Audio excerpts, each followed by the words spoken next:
میرے خیال میں یہ انسانی فطرت کا ایک عام پہلو ہے۔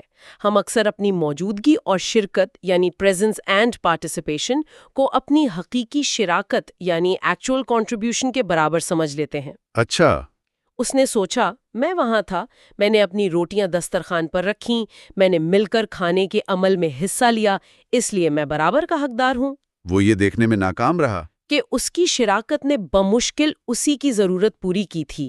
اس کی سخاوت دراصل دوسرے شخص کی زیادہ بڑی قربانی کی وجہ سے ممکن ہوئی۔ تو اس سادہ سی کہانی سے جو سبق نکلتا ہے وہ بہت گہرا ہے۔ جی، پہلی بات تو یہ کہ انصاف ہمیشہ وہ نہیں ہوتا جو سطح پر نظر آتا ہے، ہمیں چیزوں کی تہہ تک جانا پڑتا ہے۔ بالکل۔ دوسری بات، حقیقی انصاف برابری نہیں بلکہ حصہ داری کے تناسب سے ہوتا ہے۔